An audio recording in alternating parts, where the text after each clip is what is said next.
Theatre नायनो मोजां मोनग्रा रायजो राजाफोरनिसिम मोनसे गोजोनथाव खौरां। बर'नि गुबुन गुबुन मुंदांखा नायजाबफोर बादिनो आइराखि थियेटाराबो मोनसे। आइराखि थियेटाराबो गोबां बर' रायजो राजाफोरजों अनसायजानाय मोनसे मोजां आरो ओंथिगोनां नायजाब। आइराखि नायजाबखौनो बाक्सा जिल्लायाव दिन्थिफुंनो लाहार फाहार खालामदों। बाक्सा जिल्लानि बरिमाखा जावलिया दिवान गेवलां गेलेग्रा फोथाराव आइराखि थियेटारखौ दिन्थिफुंगोन। बरिमाखा बाथौ थानसालि लुफुं आफादा बे आइराखि थियेटारखौ दिन्थिगोन। बोहैथि दाननि फैगौ 21, 22 आरो 23 अक्ट'बर खालि बरिमाखा जावलिया दिवान गेवलां गेलेग्रा फोथाराव आइराखि थियेटारखौ दिन्थिफुंगोन। बेनि थाखाय साखाफारा खालामनाया सोलिगासिनो दङ। गासै रायजो राजाफोरा बे दिन्थिफुंगोन नायजाबखौ नायफैगोनखौ मिजिंथिनायजों लोगोसे खावलायहरदों खुंफुं आफादा।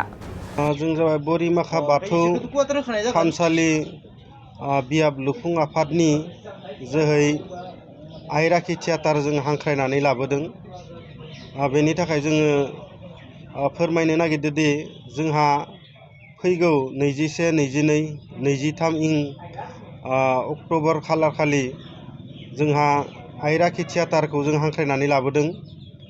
बेवहाय गासैबो रायजो बिथांमोनखौ जोङो लैहोर लैहोर फैनानै नायफैनो थाखाय जोङो बिथांमोनखौ खावलायनाय जाबाय।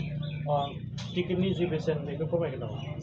टिकेटनि बेसेना जोङो सिजन टिकेटखौ खालामदों 400 रां आरो फार्स्ट क्लासखौ खालामदों जोङो 150 रां आरो नैथि थाखोनिखौ खालामदों जोङो 100 रां आरो गेलारिनिखौ मात्र जोङो 80 रां खालामनाय जादों।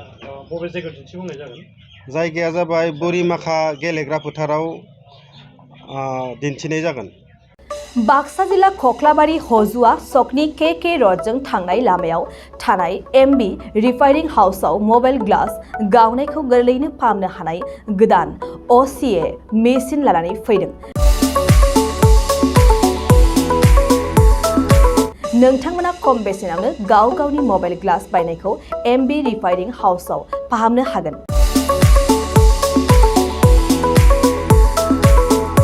मबाइल ग्लास बायनायखौ फाहामनायजों लोगोसे मबाइलनि बायदि रोखोमनि बाहागो आरो बायदि रोखोमनि मबाइलनि गाज्रि जानायखौ बे एमबि रिफाइनिं हाउसआव फाहामनो हागोन। बायदि रोखोमनि mobile glass, mobile temper, mobile charge, headphone, pen drive, memory आरो mobile battery, computer, mouse, computer keyboard आरो मबाइलनि बायदि बायदि रोखोमनि बाहागोफोरखौ मोननो हागोन। एमबि रिफाइनिं हाउसआव फोरमायनाय बायदिब्ला दासान्दिनिफ्राय लानानै फैगौ दिवालीसिम डिसकाउन्ट होगासिनो। मख'नो गोनांदि एमबि रिफाइनिं हाउसआव गुबुन हादोर एबा भुटान हादरनिफ्राय माखासे सुबुंफोराबो बायदि रोखोमनि मबाइलफोरखौ फाहामथाय होफैयो। आबुं मोनथिनो थाखाय 8471972412 नङाब्ला 7002741465 जानबुं अनजिमायाव जगाजग खालामनो हागोन। सम फुंनि 8:30 रिंगानिफ्राय मोनाबिलिनि 8:30 रिंगासिम।